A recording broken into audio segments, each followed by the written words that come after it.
ಎಲ್ಲರಿಗೂ ನಮಸ್ಕಾರ. ಕೋವಿಡ್-19 ಸಂಬಂಧ ಮೇ 4ನೇ ತಾರೀಕಿಂದ ಕೇಂದ್ರ ಸರ್ಕಾರದವರು ಇನ್ನೂ 2 ವಾರಗಳ ಕಾಲ ಲಾಕ್ಡೌನ್ನ ಎಕ್ಸ್ಟೆಂಡ್ ಮಾಡಿದ್ದಾರೆ. ಆದರೂ ಲಾಕ್ಡೌನ್ ಎಕ್ಸ್ಟೆಂಡ್ ಆದರೂ ಕೂಡ ಜನಸಾಮಾನ್ಯರಿಗೆ ಕೆಲವು ಸಡಿಲಿಕೆಗಳನ್ನು ಕೂಡ ಕೊಟ್ಟಿದ್ದಾರೆ. ನಮ್ಮ ಜಿಲ್ಲೆ ದಕ್ಷಿಣ ಕನ್ನಡ ಜಿಲ್ಲೆ ಈಗ ಆರೆಂಜ್ ಝೋನ್ನಲ್ಲಿ ಬರುತ್ತದೆ. ಸೊ ಆರೆಂಜ್ ಝೋನ್ನಲ್ಲಿ ಬರೋದ್ರಿಂದ ಈ ಲಾಕ್ಡೌನ್ ಸಮಯದಲ್ಲೂ ಕೂಡ ಯಾವ್ಯಾವ ರಿಲ್ಯಾಕ್ಸೇಷನ್ ಇದೆ ಅನ್ನೋದ್ರ ಒಂದು ಡೀಟೇಲ್ಡ್ ಆರ್ಡರ್ನ ಕೇಂದ್ರ ಸರ್ಕಾರದವರು ಕೊಟ್ಟಿದ್ದಾರೆ. ನಾವು ನಮ್ಮ ಜಿಲ್ಲೆಯಲ್ಲಿ ಆ ಆದೇಶದ ಪ್ರಕಾರ ಕ್ರಮ ಕೈಗೊಳ್ತಾ ಇದ್ದೀವಿ. ಅದೇ ಆದೇಶದ ಪ್ರಕಾರ ಕೆಲವು ವಿಷಯಗಳು ನಿಷಿದ್ಧವಾಗಿರುತ್ತೆ. ಅದೇನು ಅಂದರೆ ಪಬ್ಲಿಕ್ ಟ್ರಾನ್ಸ್ಪೋರ್ಟ್ ಅಂದರೆ ಬಸ್ಸಸ್ಸು, ಟ್ರೈನ್ಸ್ ಎಲ್ಲ ನಡೆಯೋದಿಲ್ಲ.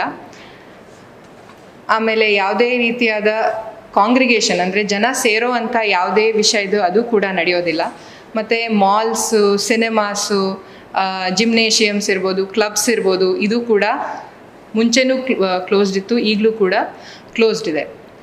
ಏನು ಸಡಿಲಿಕೆ ಈ ಸರಿ ಕೊಟ್ಟಿದ್ದೀವಿ ಅಂದರೆ ಇಲ್ಲಿವರೆಗೆ ಬರೀ ಎಸೆನ್ಷಿಯಲ್ ಐಟಮ್ಸ್ದು ಅಂಗಡಿಗಳು ಅಂದರೆ ಗ್ರೋಸರಿ ಶಾಪ್ಸ್ ಇರ್ಬೋದು, ಫಾರ್ಮಸೀಸ್ ಇರ್ಬೋದು, ಅದು ಮಾತ್ರ ಓಪನ್ ಇತ್ತು. ಆದರೆ ಇವಾಗ ಯಾವುದೇ ಒಂದು ಸ್ಟ್ಯಾಂಡ್ ಅಲೋನ್ ಅಂಗಡಿ ಅಂದರೆ ಸಿಂಗಲ್ ಅಂಗಡಿಗಳು ಏನಿರುತ್ತೆ ಅದರಲ್ಲಿ ವ್ಯಾಪಾರ ಮಾಡೋದಕ್ಕೆ ಅವಕಾಶ ಮಾಡಿಕೊಟ್ಟಿರ್ತಾರೆ. ಆದರೆ ಮಾಲ್ಗಳು ಮತ್ತು ಈ ವಾಣಿಜ್ಯ ಸಂಕೀರ್ಣಗಳು ಅಂಥದ್ರಲ್ಲಿರೋ ಅಂಗಡಿಗಳಲ್ಲಿ ಈಗಲೂ ಕೂಡ ನಾವು ಅದನ್ನು ಕ್ಲೋಸ್ ಮಾಡಿರ್ತೀವಿ. ಇಂಥ ಮಾಲ್ಸ್ ಮತ್ತು ವಾಣಿಜ್ಯ ಸಂಕೀರ್ಣಗಳಲ್ಲಿರೋ ಅಂಗಡಿಗಳಲ್ಲಿ ಯಾವುದಾದ್ರೂ ತರಕಾರಿ ಅಂಗಡಿ, ಹಣ್ಣಿನ ಅಂಗಡಿ, ಈ ರೀತಿ ಎಸೆನ್ಷಿಯಲ್ ಐಟಮ್ಸ್ ಇದ್ದರೆ ಅದು ಮುಂಚೆನೂ ಓಪನ್ ಇತ್ತು, ಈಗಲೂ ಇರುತ್ತೆ. ಅದಲ್ಲದೆ ಬೇರೆ ಎಲ್ಲ ಅಂಗಡಿಗಳು ಮಾಲ್ ಅಥವಾ ವಾಣಿಜ್ಯ ಸಂಕೀರ್ಣ ಇದ್ದರೆ ಅದರಲ್ಲಿ ಕ್ಲೋಸ್ ಇರುತ್ತೆ. ಆದರೆ ಯಾವುದಾದ್ರು ಒಂದು ಸಿಂಗಲ್ ಅಂಗಡಿ ಇದ್ದರೆ ಮಾತ್ರ ಅದರಲ್ಲಿ ನಾವು ಓಪನ್ ಮಾಡೋದಕ್ಕೆ ಬಿಡ್ತಾ ಇದ್ದೀವಿ. ಅದ್ರ ಜೊತೆಗೆ ಬಾರ್ಬರ್ ಶಾಪ್ಸು, ಸ್ಯಾಲಾನ್ಸು ಅದನ್ನೆಲ್ಲ ನಾವು ಇನ್ನೂ ಕ್ಲೋಸ್ ಮಾಡಿರ್ತೀವಿ ಈ ಲಾಕ್ಡೌನ್ ಪೀರಿಯಡಲ್ಲಿ. ಮತ್ತು ಯಾವುದೇ ರೀತಿಯಾದ ಬಟ್ಟೆ ಅಂಗಡಿಗಳನ್ನು ಕೂಡ ನಾವು ಕ್ಲೋಸ್ ಮಾಡೋದಕ್ಕೆ ಡಿಸಿಷನ್ ತೊಗೊಂಡಿದ್ದೀವಿ. ಈ ಲಾಕ್ಡೌನ್ ಸಮಯದಲ್ಲಿ ಎಲ್ಲ ಸಾರ್ವಜನಿಕರು ಬಹಳ ಸಹಕಾರನ ನೀಡಿದ್ದಾರೆ. ಎಲ್ಲರಿಗೂ ಇದರಿಂದ ಅನೇಕ ರೀತಿಯಾದ ಆಗಿಲ್ಲ ಅಂತಲ್ಲ, ಆದರೂ ಒಂದು ದೊಡ್ಡ ಕಾಸ್ಗೋಸ್ಕರ ಎಲ್ಲರೂ ಕೂಡ ಸಹಕಾರ ನೀಡಿದ್ದಾರೆ. ಈ ಸಹಕಾರಕ್ಕೆ ನಾವು ಧನ್ಯವಾದ ಹೇಳ್ತಾ ಇದ್ದೀವಿ. ಇನ್ನು ಮುಂದೆ ಕೂಡ ನಾವು ಈ ಲಾಕ್ಡೌನ್ ಸಡಿಲಿಕೆ ಇದ್ದರೂ ಕೂಡ ನಮ್ಮ ಜಾಗೃತೆಯನ್ನು ನಾವು ಬಿಡೋದಕ್ಕೆ ಆಗೋದಿಲ್ಲ. ಏಕೆಂದರೆ ಈಗ ನಮ್ಮ ಹತ್ರ 9 ಆ್ಯಕ್ಟಿವ್ ಕೇಸಸ್ ಇನ್ನೂ ಇದೆ ಕೊರೋನಾದು. ಸೊ ಲಾಕ್ಡೌನ್ ರಿಲ್ಯಾಕ್ಸೇಷನ್ ಆಗೋಯ್ತು ಅಂದರೆ ಈ ರೋಗ ಹೊರಟೋಯ್ತು ಅಂತ ಅಲ್ಲ. ನಾವು ನಾರ್ಮಲ್ ಲೈಫಿಗೆ ಬರಬೇಕು ಅಂತಿದ್ರೆ ಏನೇನು ಕ್ರಮ ತಗೊಳ್ಬೇಕು ಅನ್ನೋದನ್ನು ನಾವು ಈ ಲಾಕ್ಡೌನ್ ರಿಲ್ಯಾಕ್ಸೇಷನಲ್ಲಿ ನಾವು ನೋಡ್ತಾ ಇದ್ದೀವಿ. ಇದರಲ್ಲಿ ಮುಖ್ಯವಾಗಿ ನಾನು ಏನು ಹೇಳ್ತಾ ಇದ್ದೀನಿ ಅಂದರೆ ಇವಾಗ ನಮ್ಮ ಸಮಯ ಬಂದಿರೋದು ಸೆಲ್ಫ್ ರೆಗ್ಯುಲೇಷನ್ ಅಂತ, ಮತ್ತು ನಮ್ಮ ರೆಸ್ಪಾನ್ಸಿಬಿಲಿಟಿಗಳನ್ನು ನಾವು ಫಾಲೋ ಮಾಡೋದು. ರೆಸ್ಪಾನ್ಸಿಬಿಲಿಟಿ ಅಂದರೆ 2 ರೀತಿ ಇರುತ್ತೆ. ಒಂದು ನಮ್ಮ ಪರ್ಸ್ನಲ್ ರೆಸ್ಪಾನ್ಸಿಬಿಲಿಟಿ, ಅದು ನಮ್ಮ ಮನೆಯಲ್ಲಿ ನಮ್ಮ ಒಂದು ವೈಯಕ್ತಿಕವಾದ ಜವಾಬ್ದಾರಿ. ನಾವು ಹೇಗೆ ನಮ್ಮ ಆರೋಗ್ಯನ ನೋಡ್ಕೋತೀವಿ, ನಮ್ಮ ಇಮ್ಯುನಿಟಿ ಹೇಗೆ ನಾವು ಡೆವಲಪ್ ಮಾಡ್ತೀವಿ, ಪರ್ಸನಲ್ ಹೈಜೀನ್ ಹೇಗೆ ನಾವು ನೋಡ್ಕೋತೀವಿ, ಅದೊಂದು.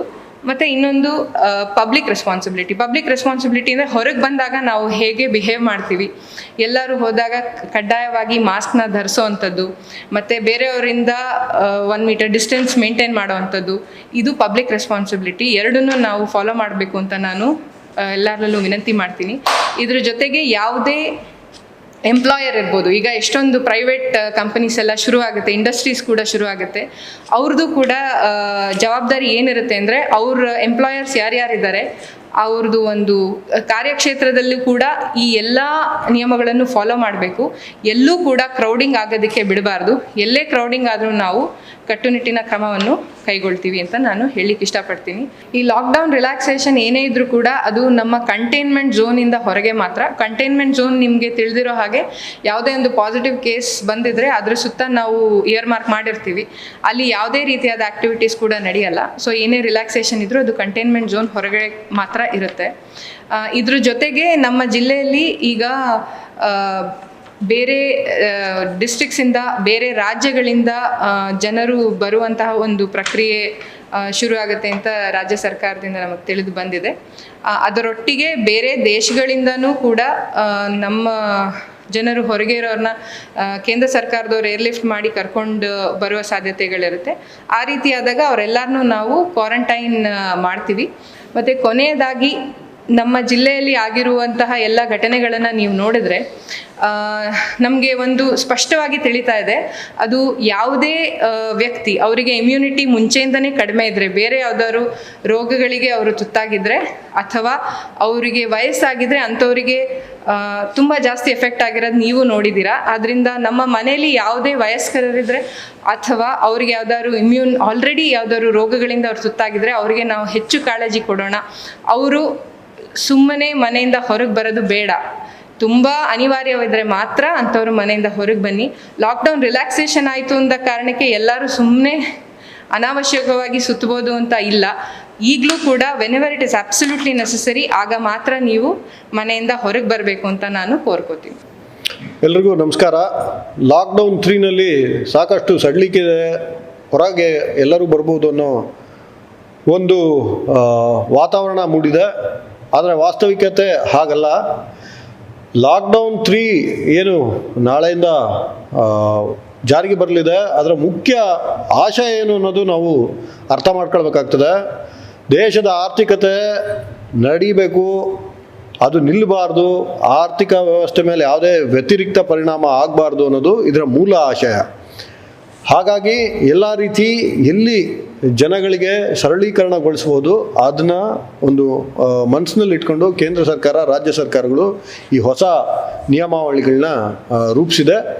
ಪ್ರಮುಖವಾಗಿ ಯಾರು ಈ ಚಿಕ್ಕ ಚಿಕ್ಕ ಅಂಗಡಿಗಳು, ಸ್ಟ್ಯಾಂಡ್ ಅಲೋನ್ ಅಂಗಡಿಗಳಲ್ಲಿರೋ ಚಿಕ್ಕ ಅಂಗಡಿ ಮುಂಗಟ್ಟುಗಳನ್ನ ಹೊಂದಿರೋ ಉದ್ದಿಮೆದಾರರು ಅವರ ಒಂದು ಸ್ಟ್ಯಾಂಡ್ ಅಲೋನ್ ಶಾಪ್ನ ಓಪನ್ ಮಾಡ್ಕೊಳ್ಬೋದು. ಉಳಿದಿದ್ದೆಲ್ಲ ಏನು ಕೈಗಾರಿಕೆಗಳ ವಲಯಗಳಲ್ಲಿ ಏನು ಡಿಫೈನ್ಡ್ ಇದೆ ಆ ಆ್ಯಕ್ಟಿವಿಟಿ ಸ್ಟಾರ್ಟ್ ಆಗ್ತದೆ. ಹಾಗಾಗಿ ಪರ್ಸನಲೈಸ್ಡ್ ಟ್ರಾನ್ಸ್ಪೋರ್ಟ್ ಏನು ಕಾರುಗಳಲ್ಲಿ ಚಾಲಕನನ್ನು ಬಿಟ್ಟು ಕೇವಲ 2 ಪ್ರಯಾಣಿಕರು ಮಾತ್ರ ಇರಬಹುದು. ಅದೇ ರೀತಿ 2 ವೀಲರ್ ನಲ್ಲಿ ಸಂಚಾರ ಇದೆ. ಇದೆಲ್ಲದಕ್ಕೂ ಮೂಲ ನಾವು ಸೋಷಿಯಲ್ ಡಿಸ್ಟೆನ್ಸಿಂಗ್, ಪ್ರತಿಯೊಬ್ಬರು ಪಬ್ಲಿಕ್ ಸ್ಪೇಸ್ನಲ್ಲಿದ್ದಾಗ ಮಾಸ್ಕ್ ಧರಿಸೋದು, ಹಾಗೆ ಇತರ ಏನು ಲಾಕ್ಡೌನ್ ನಿಯಮಾವಳಿಗಳಿದೆ ಇದನ್ನೆಲ್ಲ ಬಹಳ ಕಟ್ಟುನಿಟ್ಟಿನಿಂದ ನಾವೆಲ್ಲ ಕಾಳಜಿಯಿಂದ ಅದೇ ಒಂದು ನಿಯಮಾವಳಿಗಳನ್ನ ನಾವು ಪಾಲಿಸಬೇಕಾಗ್ತದೆ. ಸಾಯಂಕಾಲ 7 ಗಂಟೆಯಿಂದ ಬೆಳಿಗ್ಗೆ 7 ಗಂಟೆವರೆಗೂ ಯಾವುದೇ ರೀತಿಯ ಮೂಮೆಂಟ್ಗಳಿಗೆ ಆಸ್ಪದ ಇಲ್ಲ. Only ambulances are most important medical services ಬಿಟ್ಟರೆ ರಾತ್ರಿ 7ರಿಂದ ಬೆಳಿಗ್ಗೆ 7ರವರೆಗೂ ಯಾವುದೇ ರೀತಿ ಬೇರೆ ಸಂಚಾರ ಸಾಧ್ಯ ಇಲ್ಲ. ಉಳಿದ ಎಲ್ಲ ವಿಚಾರಗಳಲ್ಲೂ ನಾವು ಅತ್ಯಂತ ಜಾಗರೂಕರಾಗಿರಬೇಕು. ಲಾಕ್ಡೌನ್ ಸಡಿಲಿಕೆ ಆಗಿರ್ಬೋದು, ಕರೋನಾ ಕಾಯಿಲೆ ಇನ್ನೂ ಮಾಯ ಆಗಿಲ್ಲ, ಅದರ ವಿರುದ್ಧವಾದ ಸಮರ ಕಂಟಿನ್ಯೂಸ್ ಜಾರಿಯಲ್ಲಿದೆ. ಹಾಗೆಯೇ ಹೊರ ಜಿಲ್ಲೆಯಿಂದ ಅಥವಾ ಹೊರ ರಾಜ್ಯದಿಂದ ಯಾರು ಬರ್ತಾರೆ ಅವರನ್ನು ಕ್ಯಾಟಗರೈಸೇಷನ್ಗೆ ಅನುಗುಣವಾಗಿ ಇನ್ಸ್ಟಿಟ್ಯೂಷನಲೈಸ್ಡ್ ಕ್ವಾರಂಟೈನ, ಹೋಮ್ ಕ್ವಾರಂಟೈನ ಈ ಥರ ಜಿಲ್ಲಾಡಳಿತ ಏನು ಕ್ರಮ ಕೈಗೊಳ್ತದೆ ದಯಮಾಡಿ ಅದನ್ನು ಪಾಲಿಸಿ. ಅದೇ ರೀತಿ ಅವರ ನೆರೆಹೊರೆಯಲ್ಲಿರೋರು ಅವ್ರಿಗೆ ಸಜೆಸ್ಟ್ ಮಾಡಬೇಕು, ಅವರ ಮನೆಯವ್ರಿಗೂ ಇದನ್ನು ಕಟ್ಟುನಿಟ್ಟಾಗಿ ಪಾಲಿಸೋ ಥರ. ಹಾಗೆಯೇ ಏನು ಕರೋನಾ ವಿರುದ್ಧದ ಸಮರದಲ್ಲಿ ಇರುವ ಆಶಾ ಕಾರ್ಯಕರ್ತರಿರ್ಬೋದು, ಬೇರೆ ಹೆಲ್ತ್ ಡಿಪಾರ್ಟ್ಮೆಂಟ್ ಸರ್ವೆ ಸ್ಟಾಫ್ ಇರಬಹುದು, ಪೌರ ಕಾರ್ಮಿಕರಿರ್ಬೋದು, ಪೊಲೀಸ್ ಸಿಬ್ಬಂದಿ ಇರಬಹುದು, ರೆವಿನ್ಯೂ ಡಿಪಾರ್ಟ್ಮೆಂಟ್ ಸಿಬ್ಬಂದಿ ಇರ್ಬೋದು, ದಯಮಾಡಿ ಇವರೊಂದಿಗೆ ಸಹಕರಿಸಿ ಈ ಸಮರನ ನಾವು ಯಶಸ್ವಿ ಮಾಡುವಲ್ಲಿ ಎಲ್ಲರೂ ನಾವು ಸಹಭಾಗಿಗಳಾಗೋಣ. ನಮಸ್ಕಾರ. ಈಗಾಗಲೇ DC ಅವ್ರು ಹೇಳಿರೋ ಹಾಗೆ ನಮ್ಮ ಲಾಕ್ಡೌನಲ್ಲಿ ಸ್ವಲ್ಪ ಈಸಿಂಗ್ ಆಗ್ತಾ ಇದೆ, ಸ್ವಲ್ಪ ಸಡಲಿಕೆ ಬರ್ತಾ ಇದೆ. ಬೆಳಗಿನ ಜಾವ 7 ಗಂಟೆಯಿಂದ ಸಂಜೆ 7 ಗಂಟೆವರೆಗೆ ನಾರ್ಮಲ್ ಆ್ಯಕ್ಟಿವಿಟೀಸ್ ರೆಸ್ಯೂಮ್ ಮಾಡ್ಬೋದು ಅಂತ ಹೇಳಿಬಿಟ್ಟು ಗೈಡ್ಲೈನ್ಸ್ ಇಶ್ಯೂ ಆಗಿದೆ.